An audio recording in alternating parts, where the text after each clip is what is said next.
1. Don't give your account number, card information, or online banking login credentials to anyone. 2. Be cautious in responding to unexpected pop-up windows or text messages. And 3. Watch your accounts. If you suspect that your bank information has been compromised, call your FNB Bank immediately. We are here to help you protect your hard-earned money. FNB Bank, member FDIC. Summertime is here, and so are your local Hoover Lumber Ace Hardware stores with anything and almost everything you need for these warm days. Give your place a new look with Benjamin Moore paint.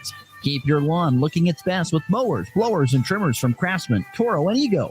And they still have that amazing selection of outdoor grills from Traeger and Weber, plus the popular flat-top Blackstone griddles.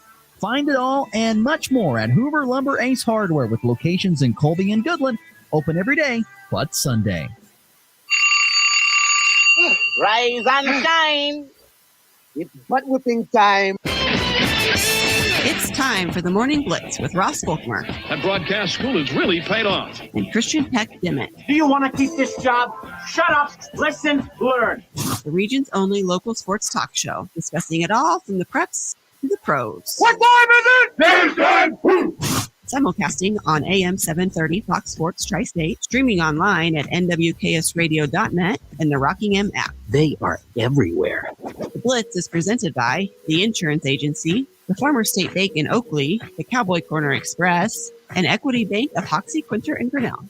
Stop what you're doing and listen.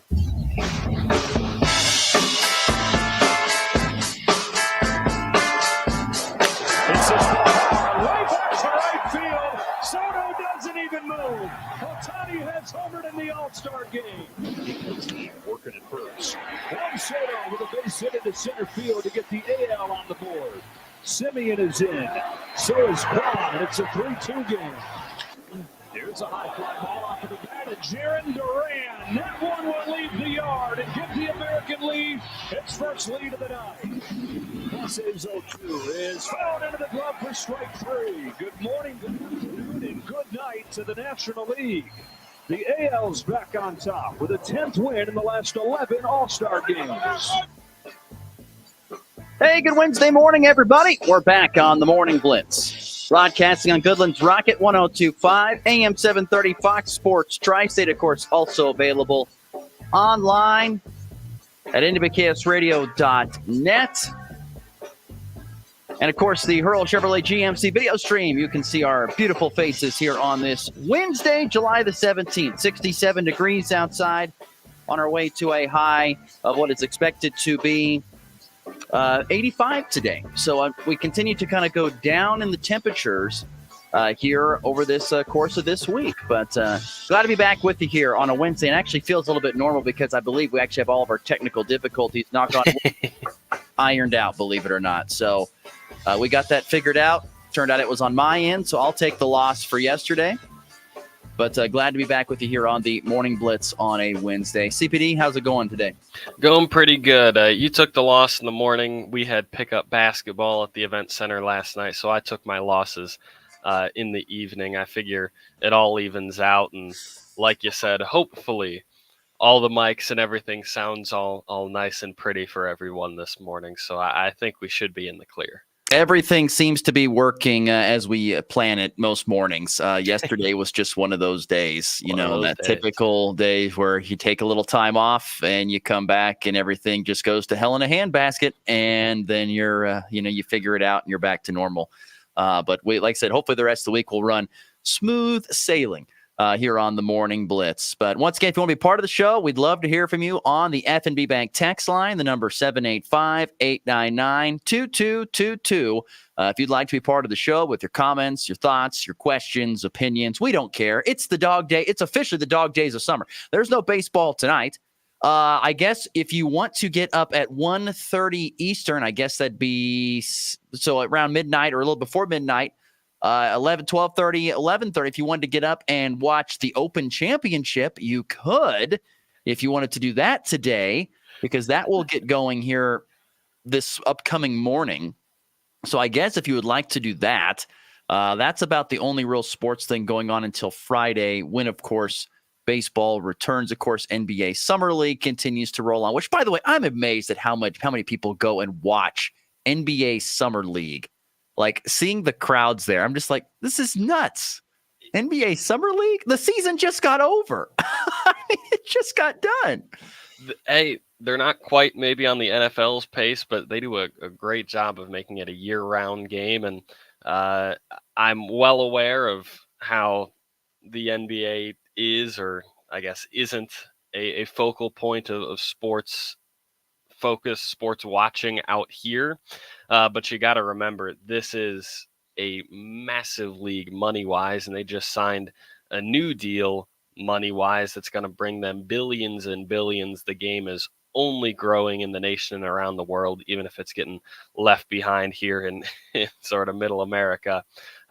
People are out and about to watch all the young kids, even though the draft class, like we talked about, isn't exactly all that incredible. Point there, Exhibit A, Alex Sarr went 0 of 15 in his summer league game last night. Yeah, that's a tough one. Oh, yikes. Today's program, we'll get to some NFL news. NFL training camps are about to get rolling next week, but there is some news surrounding a Denver Broncos player. There is some other news around the league. We'll get to that. Our guest of the day is the newly renamed Fort Hays Tech Northwest Athletic Director Rory Kling. He'll join us in studio. So yesterday, Northwest Tech officially went from being Northwest Tech to now Fort Hays Tech Northwest, which is a mouthful. I was going to say. So I don't know. I'm going to have to figure. I think when I was visiting with Rory, this was back in December. We were visiting, or actually, this might have been last fall. We were visiting about this. And I think, and of course, they're no longer the Mavericks now. They're the Tigers, and they're black, yellow, and gold to match more of what the color scheme is in Goodland. Obviously, here behind you can see. So no longer will they be red, black, and white. They will be white, black, and yellow as their colors. And so the Tech Tigers is what I know Rory. I've heard him say, and I kind of like the way that rolls off the tongue. The Tech Tigers. So the Fort Hays Tech Tigers will be, and their athletic director, Rory Kling, will be in studio to discuss everything, all the changes that are going on, not only with the college, but in the athletic department, with coaches coming and going. There's a lot of that stuff happening right now. You're right. Tech Tigers definitely rolls off the tongue, and you and I have known that this was coming for a while, but I think it was Monday night when I saw the official change in the new logo and everything. And I think it was maybe the first time that I said out loud, Fort Hays Tech Northwest. And it's a lot. It is about Fort Hays Tech Northwest. Sure. Oh yeah. Good luck calling games. There's Fort Hays Tech, I think Central, which I think is over in, I forget. I think it's in Beloit. I could be wrong on. Actually, it might be in Concordia. Anyway, I think so. There's Central, but then there's Fort Hays Tech Northwest, which I'm just hoping it's just Tech Tigers. Everyone, any Tech Tigers fans out there, or any fans of Mr. Volkmer, say a prayer for young Ross here, who will have to say that multiple times a broadcast and get his little tongue twister out. We'll figure it out. We'll get there. Rory Kling will help straighten me out here in a few minutes. That's for sure. That's right. Also, of course, last night, the Major League Baseball All-Star Game took place. Did you watch much of it? Any of it? What were your thoughts? Did you enjoy it? Were you bored? What were you thinking of the All-Star Game last night? Did you like the uniforms? My wife, it was so funny because everyone talks about how much they hate the uniforms. My wife goes, "Ooh, I love those uniforms." We got to start. I was going to say we have to start with the unis, right? I mean, I'll start within the unis where probably there's less discussion. I like the NL look. I think it was sort of sleek. Yeah, the NL one was good with the black, the teal, and the pink. Mm-hmm. Yeah. I think it looked good. I think it was solid. For those of you that haven't seen, it's mostly black, sort of trimmed in what Ross called teal, that sort of blue color, not too dissimilar to the color I'm wearing if you're watching the Hurl Chevrolet GMC video stream. But the AL jerseys, I think, are where people are more taking issue with it, because I definitely saw some stuff reacting to them last night, And I'm honestly not sure how I feel about them. I don't think they look that bad. I think they give me shades of the Packers alternate jerseys from half a decade ago when they're wearing these tan pants that look like they're sort of naked below the belt. And it was not a great look, but I do think that these ones are a little bit better. I wasn't super mad for those of you, again, that haven't seen or didn't see them last night. It was mostly sort of a tan color, trimmed in the same way that the NL was trimmed in blue or teal. This one was trimmed in red. I didn't think they were that bad of a look. They're obviously, if you're not going to go for an NBA style or an old NBA style where they're each wearing their own standard home team Which jerseys. baseball used to do that. Yeah, exactly. That's what I'm saying. If they're not doing that anymore and you want to go for a true, all conference, or in this case, all league jersey, you got to do something that's a little bit sort of creative or unique with colors and patterns that other teams haven't taken. And tan's probably top of the list on things that teams avoid. I didn't think they were all that bad. Maybe I'm crazy, and I mean, thank you, Janessa, for it's all about backing up the opinion. Yeah, it's all about money. And you want to sell more jerseys, so you're hoping that you get these jerseys and you're going to then sell some to the public and make more money. That's what it's all about. It's all about the dollar. That's what it's about. You're not wrong. No. So they want to make that money, and that's fine. They can make that money, but I'm a little old school. I like the older looks where everyone wore their own uniform. Maybe they wore a different cap. Maybe the cap was different. Maybe it was a uniform cap, but the entire uniform top to bottom was one they wore. The Yankees wore the Yankees, whatever. The Athletics wore the Athletics.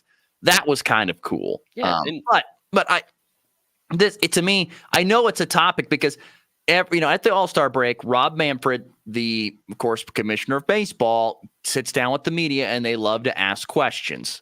And so they love to, and they ask him about the uniforms. And, he knows that it's been a talking point. He knows that people aren't exactly loving the uniforms. And so they're going to try and figure something out when it comes to the uniforms. And Major League Baseball, there was also a time where Rob Manfred got for the mic and they were talking about the automated strike zone, which is interesting because they've been doing that in different leagues. They've had strike zones where it has been a challengeable deal where it's an umpire called strike zone, but if they don't like it, they can go to the challenge and then see if it was a strike. Kind of like, I would say, like in tennis, where they play and then they go back and look at the video board and then they say, oh, it is in it, or no, it is out. That's how it is. Or they're going to another league where it is completely automated strike zone.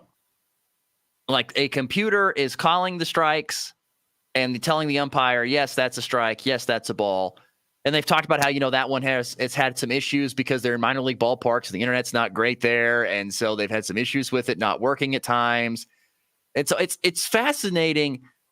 And they said it may not happen anytime. Anything probably won't happen until 2026, but that's a couple years away with the automated strike zone. Where do you stand on the automated strike zone? If they should do it, and if so, in your opinion, how should it be done? So I'm far from against it. I know that there's a contingent of baseball and baseball fans as traditionalist, which sort of makes sense. I think of all the games, probably baseball has the strongest contingent of fans that just hold on to traditions because they're traditions. And I'm not knocking that. I'm just saying there is a fair number of baseball fans, probably some of you listening, and the F&B text line is wide open, 785-899-2222, who feel that it really just should not be involved because it shouldn't be involved. Just have umps do their game, and if you make a bad call, it's part of the game. If you make a excellent call, it's part of the game too.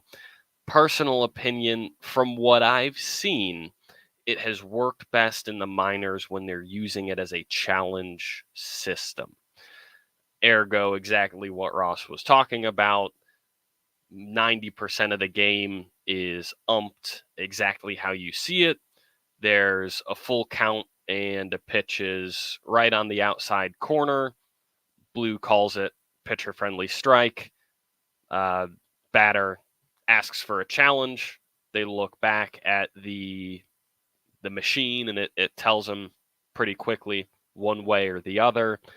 And hey, they win the challenge. Sometimes they lose. I don't know percentages on any of that sort of stuff, but I think that has proven the best because I don't know, there have been technical difficulties when you use it all the time, and it sometimes is a little bit slow when you're asking it to do every pitch in and out. And I think it's messier. I think there is a human element that maybe has to be involved when you're working with referees because you just can't lean on machines to do everything. And the way that I see it, I think I've found it's worked best, and most reporters say it works best when you have a challenge in there. Remember also that they said 2026 is their date to implement this. A lot of things could change from now until then. That's 2 full years. If you rewind 2 full years before this, it was still a dream to even have it implemented at all. And so a lot can change. The machines, the way they use it, the way they obviously sort of test it out in the minors. So there's still a lot of question marks that come with it. I'd be interested to see if they ever implement it past just the challenges. I think tennis, and just to go to a side note here, but tennis has instant replay completely figured out. I mean, Right? it That's my is thought. so good. When, I want to challenge that. Okay, let's go to the monitor. Oh, it's in. Oh, it's Boom. out. Boom. And we're back to the action. Exactly. I don't know why other sports can't figure that out. Why do we have to go to a monitor? Why can't we just do it like, especially for the baseball deal? If they do this, the challenge thing is fine. There'll be a limited amount of challenges that you have. You can't challenge every single one. But you want to challenge some big time calls, you can do that. And with K-Zone already on most telecasts, pretty much on every telecast in Major League Baseball, it's going to be simple. There should be like a red or green light, like on the side over there. All right, they want to challenge it. Green light, yeah, that's a good call. Red light, nope, it's a bad call. All right, let's keep moving on. That's the thing about some of these replays. And in like NBA and in the NFL, college football, whatever you want to do with the challenges, you need to be a little bit more efficient and faster. And I wish they would just have one official referee up in the booth that makes those calls. Like he's looking at the replay as soon as it's available. He's like, yeah, that looks like that's in. That looks like that's out. Or, that's a catch. It's not a catch. And then signal down to the referee without him having to pull out a monitor and all that stuff and to look at it and say, hey, here's what you have to do. So like I said, I would love to see that implemented at some point in time. But anyway, by the way, we forget to, sorry, you have one more point on the strike zone real quick? No, we just had a text in. Thank you to the texter who says he agrees with me watching a game in OKC with the challenges on balls and strikes. It didn't seem to prolong the game any, and it was pretty accurate. That's what I've seen by all accounts, and even live stuff that I've watched as far as minor league games goes. Whenever that's implemented, I think it's very efficient, and I think that would work best. Ross, you hit the nail on the head. Tennis has it down, and I think this is the closest you can get to that.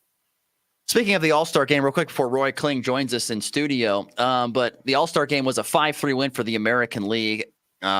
Duran, why am I skipping on his name here? Duran, the young man from Jaron Duran, the young outfielder from the Boston Red Sox, had a 2-run bomb, which broke a 3-3 tie. And the National League got out to a 3-0 lead thanks to, once again, Shohei Ohtani doing road construction, just absolutely mashing a ball. And he was great.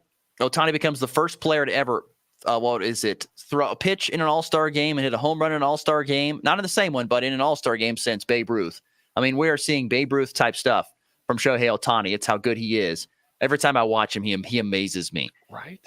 He's so good, but it was Jaron Duran who gets the 2-run homer to put the AL ahead and send them to their 10th win in their last 11 All-Star games. The National League cannot win an All-Star game. They cannot do it.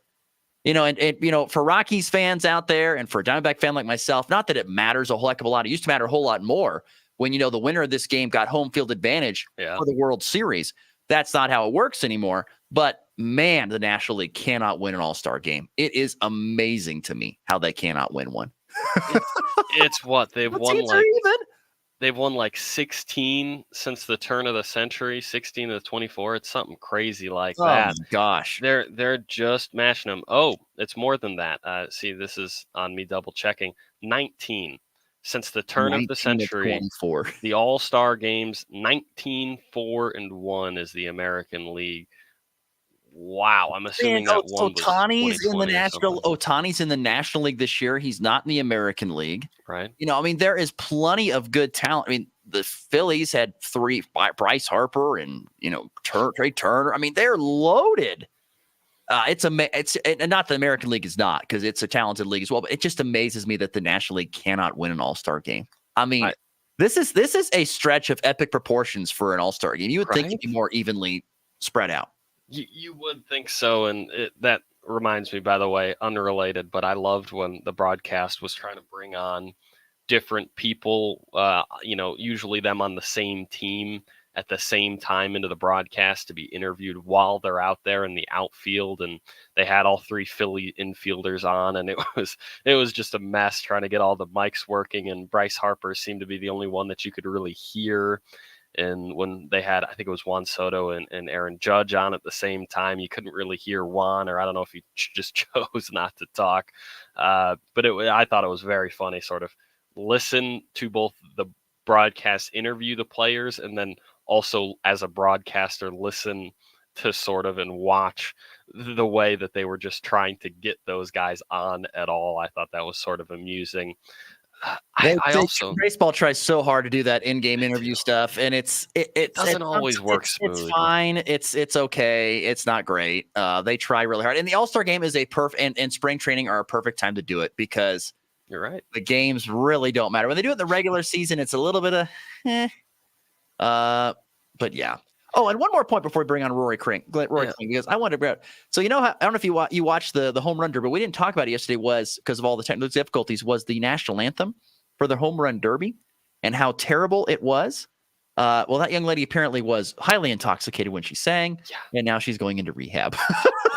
The things in the All-Star game. I was telling Chad, our general manager, this morning, man, I'm glad that I didn't make a joke about it on the show yesterday, because it would have been in poor taste in hindsight. Of course, we hope that the young lady gets better and finds help. She, I think it was on Instagram, said that she was very drunk while performing, which if you heard the song, it tracks. That makes sense that she was drunk. That's sort of the only thing that would possibly produce such a rendition. And obviously that's a song that you don't mess up in the anthem. And of course she did pretty badly. The MLB did, however, sort of use their mulligan, so to speak, and they got Cody Johnson performing last night, and he was incredible. So you knew he would be. Yeah. Right? When a guy comes out in a sport coat and a cowboy hat, you're like, this is going to be good. This is going to be good. It's going to be good. I also want to... You put Alan Jackson or George Strait out there, it's going to be good. Yeah, it's going to be good. That's exactly right. And I do want to point out real quick, we perhaps rightly spend a lot of time, and most media spend a lot of time, on the NL starting pitcher. Paul Skeens, deserved it. Pitched great last night, 16-pitch inning, looked good.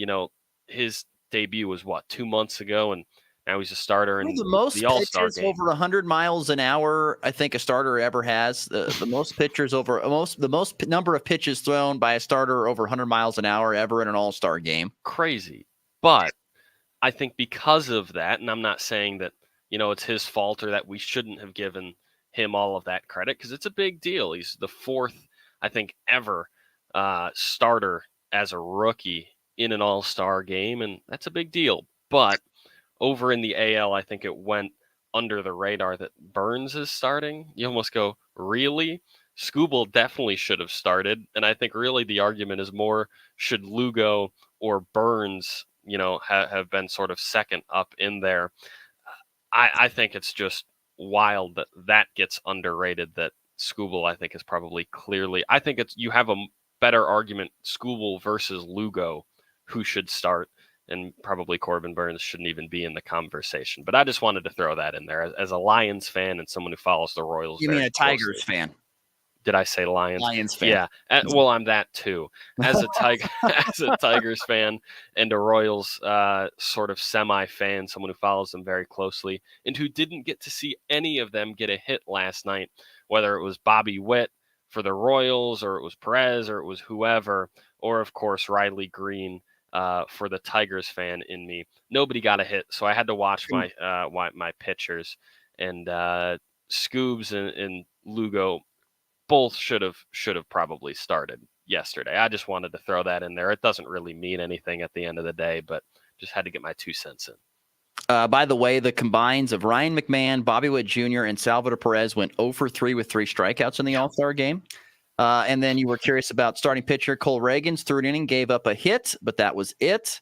And Seth Lugo pitched and gave up 2 hits and had a strikeout for Seth Lugo for the Royals. So there you go. Once again, 5-3 American League beats the National League in the All-Star game. Midsummer Classic is over. 10 of the last 11 and 19 of the last 24 for the American League. Might as well just be the American League Summer Classic going forward. That's such a ridiculous stat. And baseball will resume on Friday. Let's get to break. Up next, Roy Kling joins us in studio talking Fort Hays Tech Northwest. We'll get to that next here on the Morning Blitz. Enjoy the Sheridan County Fair this week in Hoxie, and remember their annual cleanup demolition derby is August 17th. Kind of a new twist to add to the fun. This year they'll be running A, the Kansas bone stock big cars, and then B, the Nebraska bone stock big cars. Yeah, 2 different classes of bones, 2 different rules, makes for a one fun run. Plus, they'll be running mini bone stocks and those heavy-hitting modifieds. It's all August 17th in Hoxie, Kansas. Be there for fun. With T-Mobile, you can get tons of benefits and still save on every plan versus AT&T and Verizon. Because nobody likes having to choose. It's like getting romance and sci-fi. I love you. Also, I'm a robot. Or being a dog person and a cat person. Who wants a treat? Who's a good boy? Or like being an extrovert and an introvert. This is so fun! I can't wait to go home! At T-Mobile, you don't have to choose. You can get the benefits you want and still save on every plan versus AT&T and Verizon. See how much you can save with our savings calculator at T-Mobile.com/switch. Plus, we'll pay off your locked AT&T phone up to $650, and you'll get a new 5G phone for free. Pay off via virtual prepaid card in 15 days. Free phone up to $830 via 24 monthly bill credits with qualifying plan and credit, plus tax and $35 device connection charge. Contact us before canceling to continue bill credits, or they stop and required finance agreement balance is due. Bill credits end if you pay off device early. See T-Mobile.com.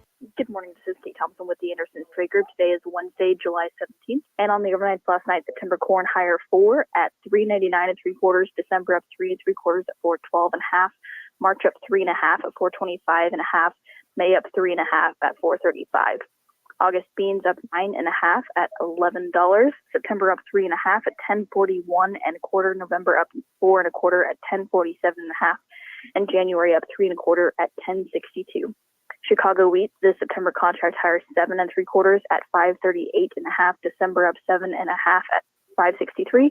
March up 7 at $5.83 and May up 6 3/4 at $5.95 Kansas City wheat, the September contract higher 10 1/4 at $5.60.5. December up 10 at $5.77. March up 10 at $5.91 3/4 and May up 10 at $5.99 3/4.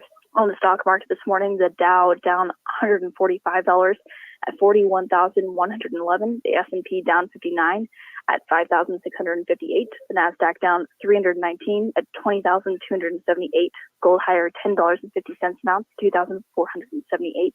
And crude oil up 93 cents a barrel at $81.69. If you have any questions about marketing grain or would like to talk about risk management options, give our Colorado office a call. John Hankey at 970-744-4484.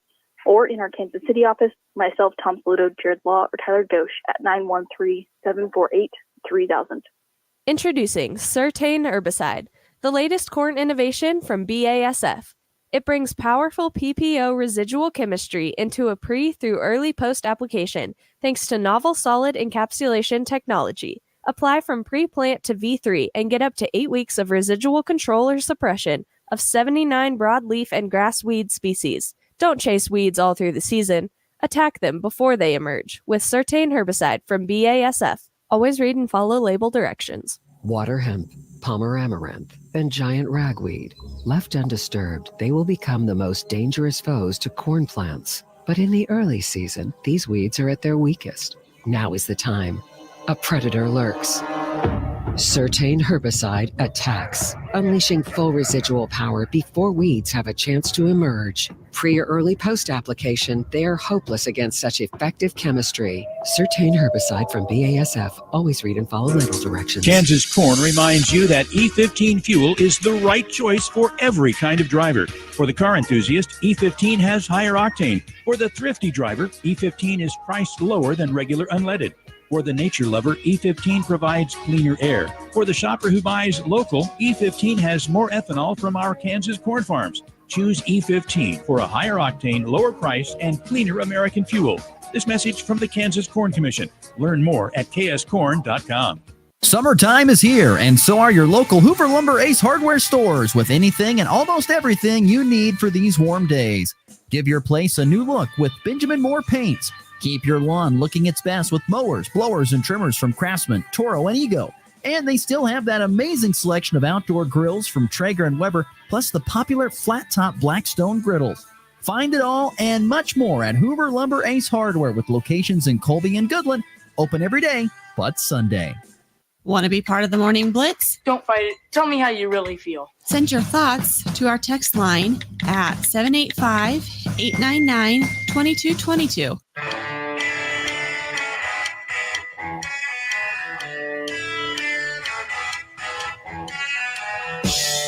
Continuing on a Wednesday show here on the Morning Blitz. Glad that you're with us. Once again, going to be a nice day today, 85 degrees, as we continue to make our way down the temperature scale. We're pleased to welcome in studio. I'm going to screw this up. I was going to say Northwest Tech again, but it is the Fort Hays Tech Northwest Athletic Director, Rory Kling, joins us now in studio. Good morning, sir. How are we doing? Good morning, Ross. Good. Thank you for having me. So on the day 2 of being the Tigers. Yeah, I know, right? And Rory assured me, he goes, we're just going with Tech Tigers. So thank goodness. Tech Tiger Athletic Director. That'll be Rory Kling. See, that sounds so much better and so much easier to say. So at least the athletic department can be the Tech Tigers.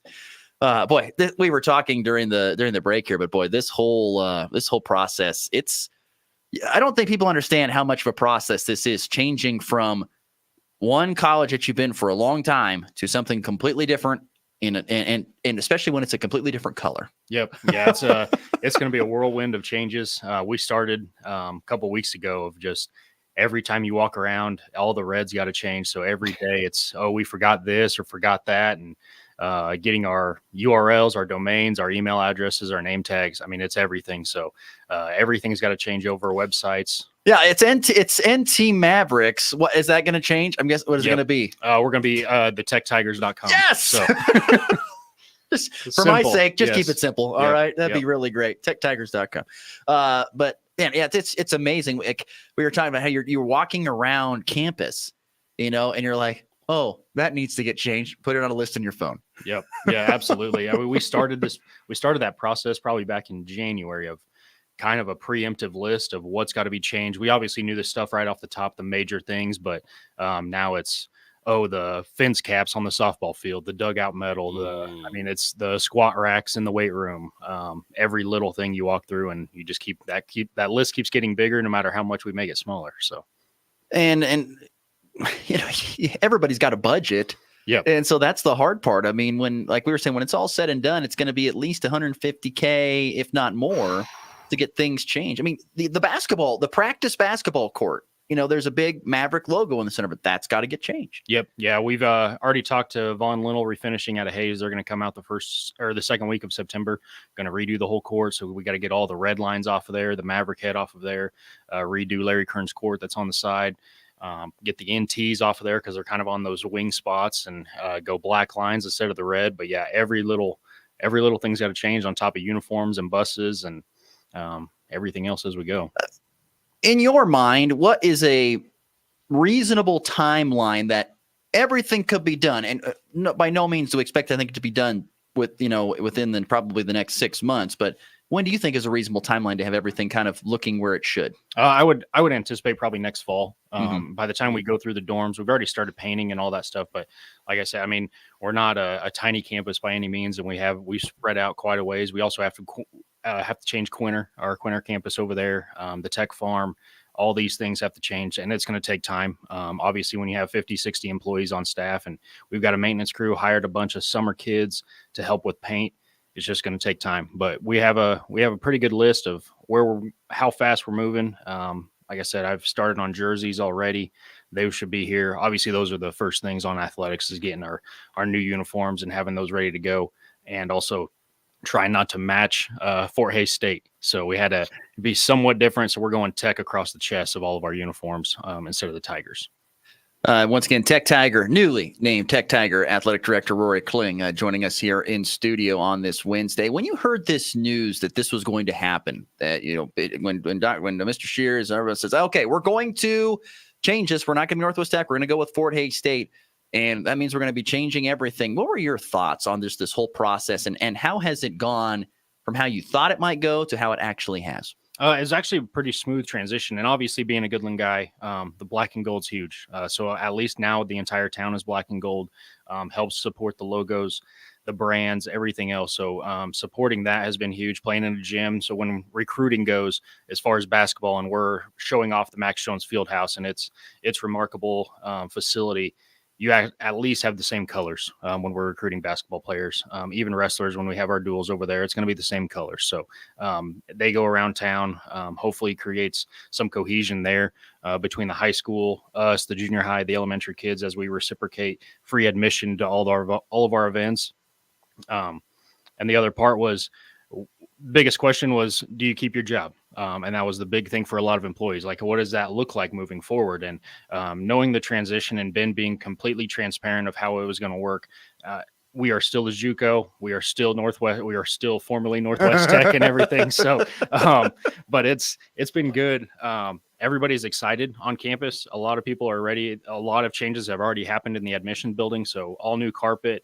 We're getting signage put up. Everybody's repainting, new office furniture. All that stuff is in the works already. So they've already started. They've repainted the union already. So that's done for when the kids show back up on day one. There's some other changes that need to happen, but the biggest one was, how's that look structurally and everything? And so far it's been basically the exact same thing. That's what we've been telling everybody. Our budgets are the same. Our board's the same. It's just a new name and new colors. So.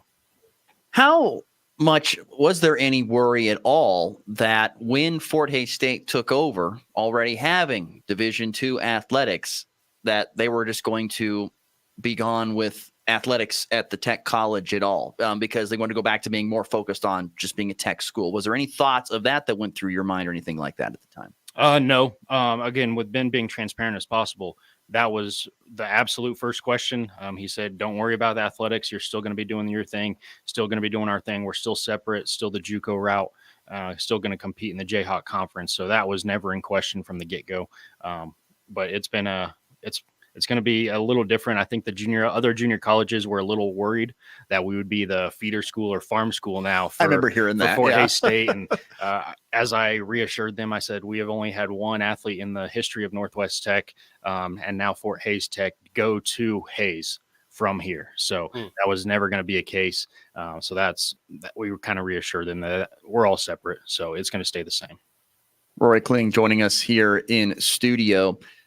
Of course, you have all this going on, and you still have to do your job that you would do if you weren't having a name and school change. And that's been interesting. It's been another summer like it usually is at Tech, where you have to, promote coaches, change coaches, all that kind of stuff. Kind of give us an update on where you stand with all that. Yeah, for the most part, the head coaches all stayed the same. We did have a departure from our head men's basketball coach, Jay Bradley, a couple weeks ago. So that was a late departure. So we are moving as quickly as possible. We had a couple good interviews yesterday morning, and we're going to hopefully have a decision made by the end of the week. I'm going to have a couple tours of town and campus and go through that process and hopefully give an offer on Friday afternoon and hopefully be able to name somebody that following Monday. But assistant coaches, they come and go.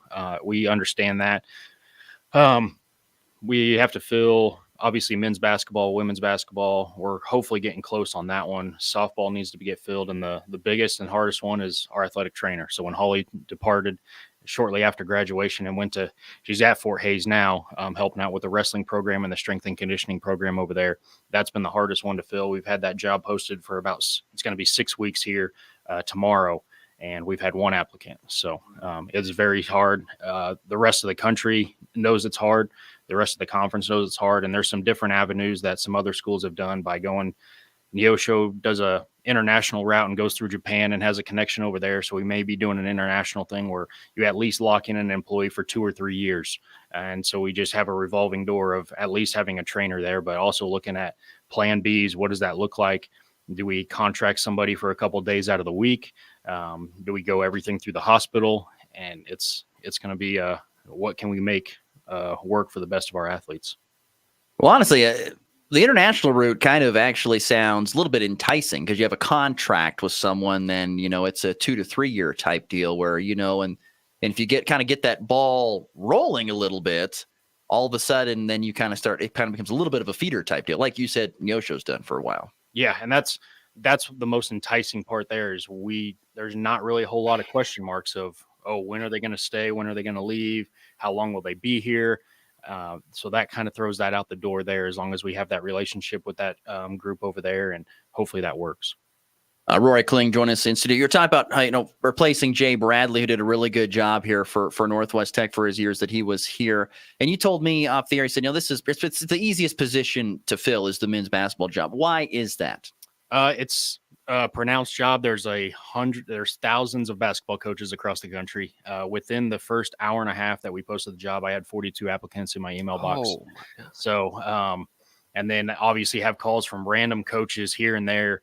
I'm still receiving applicants. I had one this morning again, probably at 7 this morning. So it's just an inflow of applicants that we've had in the past. So you automatically are throwing some of those out, but it's usually one of the easiest ones to fill. How do you go about paring that down? What's your process? So a lot of those applicants that come in, maybe briefly we'll look over their resume and see if there's somebody out there. When we put it on Hoop Dirt, that market is huge. That reachability is huge from that account on Twitter and everybody else. But a lot of it's connections that we know. A lot of former coaches that have been here that know people. So talking to Jeremy Johnston, for example, some other coaches in the past, other coaches around the conference. That's usually the avenue we go to when we hear of this, of trying to get somebody that's been around, knows the league. That's the biggest thing. We would prefer to have somebody that has head coaching experience because we know there's going to be a transition between somebody that's just been an assistant and transitioning to be a head coach. There's always a little bit of a transition period for that, but a lot of it's just mutual connections of who you know. And I had calls from D1 coaches giving me a call like, hey, you should look at this guy and this guy. And then had some from Cole Dewey down at Indian Hills, which used to be a Garden City coach. He called me recommending a guy. Jeremy called me.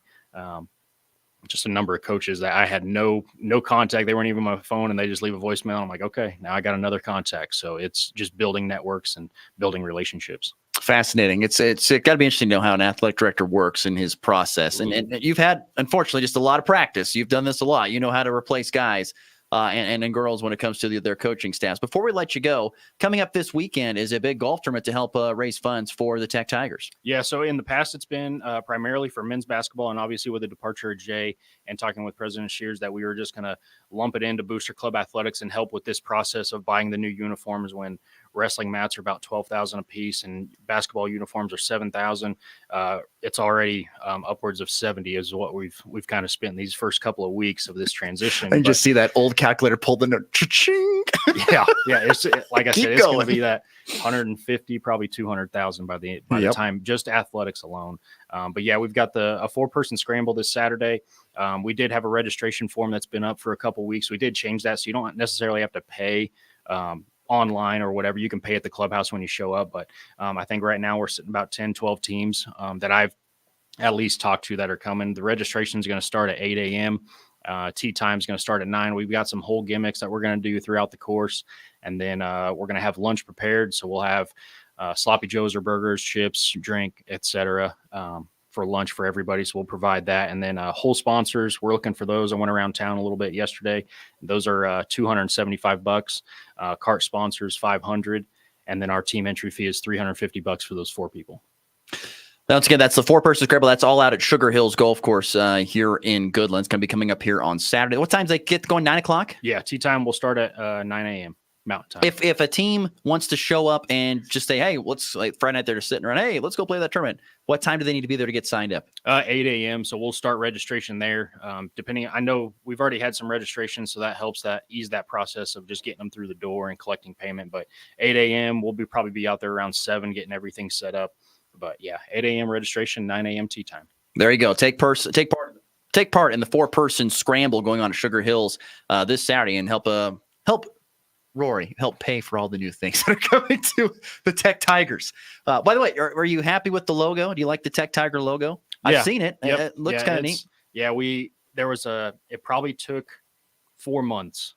I was curious. What's that process like? So we hired a company that kind of developed between the 3 institutions. So creating a new brand and what this logo looks like between North Central or Beloit and us, and how's this work? And they've came up with these different ideas and stuff. And we were sitting down on our side at least, and we're like, what would it look like if just turning the tiger head? And it was a simple just process. Turned it sideways. And we were like, oh, we really like this. And so the idea is ours is facing east towards Hayes, and Beloit's is facing south towards Hayes. So you're kind of all looking towards the main campus of Fort Hays State, located in Hayes. But that's kind of where it was extravagant of these different ideas that they came up with. And it was just like, let's just keep it simple. And we just turned the head. Should have used AI. Yeah. Said AI, Yeah. make us a tiger logo. Yeah. ChatGPT, make me a tiger logo, please, with the black and gold.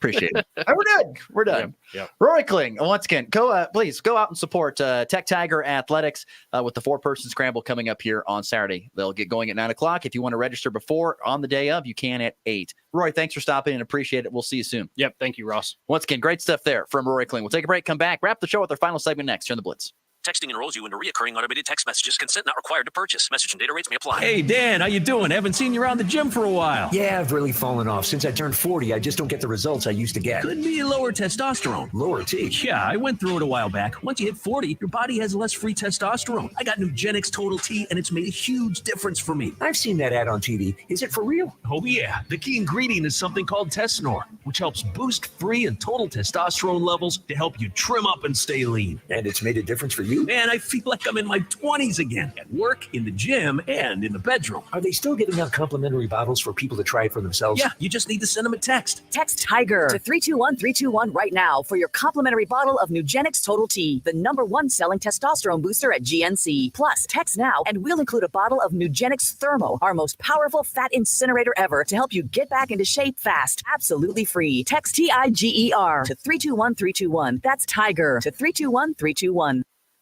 The Farmers State Bank of Oakley has been financing agriculture since the day we opened our doors. Hello, this is Corbin, and we are proud to be your locally owned partner in ag. We invite you to come and visit with us when you need to purchase new or used farm equipment, or need any type of agriculture or business loan. We have the knowledge, experience, and financial resources to keep you growing. The Farmers State Bank of Oakley, a tradition of community and agriculture for over 115 years. Member FDIC. Midwest Energy is a cooperative, and capital credits are your share of the cooperative's net margins, or the money left over after expenses are paid. Capital credit checks are being mailed to customers in late July. If you receive a capital credit check this year, those are your share of margins earned in 2004. Check your July or August Midwest Energy bill for your annual capital credit statement. Midwest Energy, a customer-owned cooperative, making energy work for you. Colby Ag Center LC, your Cub Cadet dealer, is ready for spring, and you should be too with the Cub Cadet Ultima Series. These zero-turn lawn mowers are engineered for strength, versatility, and durability in one lineup, with premium features engineered to leave you with a well-manicured lawn. Step up to the comfort, strength, and precise cut of the Cub Cadet Ultima Series and unlock the possibilities of your lawn. Head to your local Cub Cadet dealer, Colby Ag Center LC at 305 East Horton for exceptional offers, expert advice, and superior services. Keep your home comfortable with a new Hunter ceiling fan from Menards. We carry the largest selection of in-stock Hunter ceiling fans, available in a variety of designs, finishes, and features. Create the perfect look for any room with a Hunter ceiling fan. Save big on Hunter ceiling fans at Menards, America's #1 home improvement retailer for customer satisfaction, according to J.D. Power. For J.D. Power 2024 award information, visit jdpower.com/awards. Save big money at Menards. Keep your ride running at peak performance by scheduling an appointment with The Daves at Hurl Chevrolet GMC in Goodland, Kansas. Hurl's has a full-service service department where they'll work on all makes and models, not just GM. They do tire repair and replacement. They'll make sure your AC is running at its best for these hot summer months. Plus, customers who bought a used vehicle from Hurl's get a lifetime warranty and reduced oil change prices. So get your appointment scheduled today by calling 785-890-0000. That's 890-0000 and ask for Dave. You're sure to get one of them. Your livelihood is important to you. You work hard to succeed in your farming operation, crop, livestock, home, vehicles, and special needs. We have you covered. Discounts are available for new business, remodeling, hail-resistive roofing, multi-policy, and many more. Optional coverage endorsements as well for machinery ingestion and equipment breakdown. Umbrella coverage for additional coverage on your home, farm, and auto. See the girls at the insurance agency at 1020 Main in Goodland or call 785-899-5011. Back to the Morning Blitz with Ross Volkmer.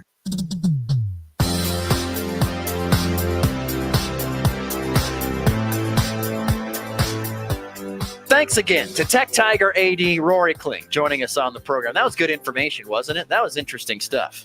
It was awesome. The Hillsdale college I went through a rebrand a couple of years ago athletically, and colors and all. I mean, that's the thing.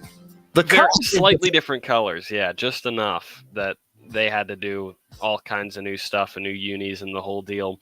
So I'm always sort of interested to see how that process looks on the other end, including the logo.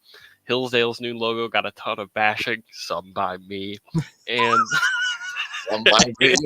I think I wrote an article or I contributed to one making fun of it.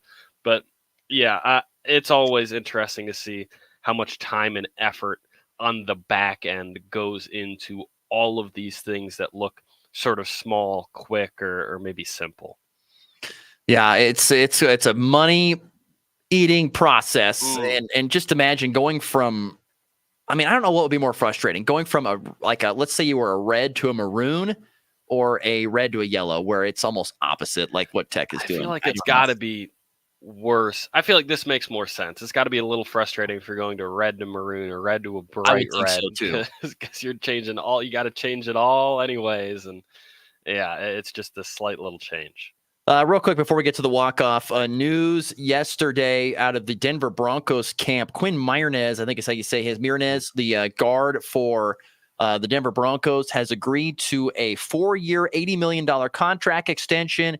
That includes $45 million guaranteed, tying him through the season of 2028. He's 6'3", 320 pounds. He's the guy from Wisconsin Whitewater. That would be Lance Leipold's old school that he used to coach at. Didn't coach Quinn, but Quinn's always the guy that has his jersey tucked during practice. He's always got his gut showing. That's what he loves to do. He loves to show his gut whenever he can possibly do that, which is pretty darn funny.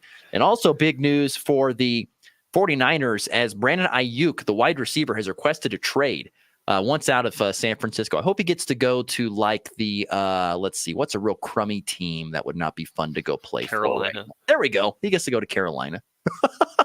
He's fully reaching diva status at this point. Hey, maybe the Chiefs can go spend some draft capital, get another pass catcher. There we go. That's an idea.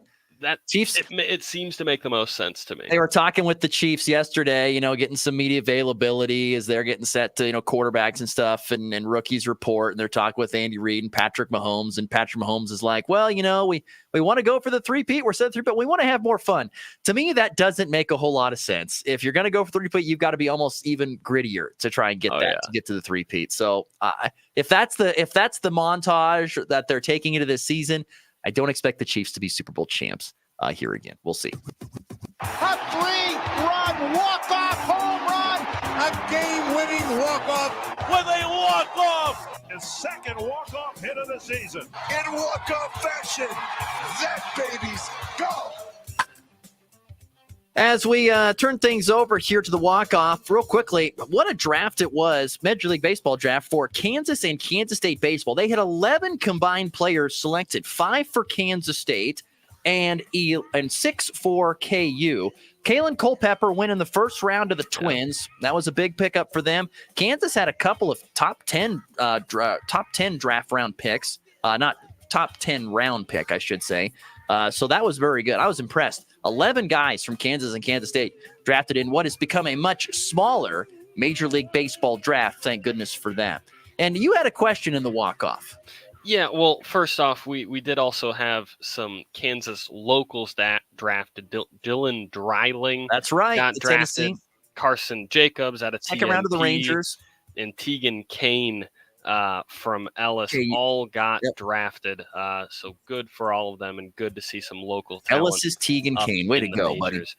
And my question is, why is it mathematically impossible for talented young NFL receivers to drive without drinking and or drive while following the law?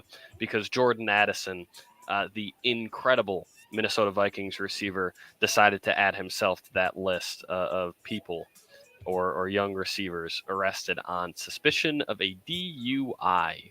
Maybe you can find out more about the mentality of an NFL wide receiver by watching Netflix's Receiver, which is out right now. You can figure that out. For Christian, I'm Ross. We're out of here. Thanks to Roy Kling for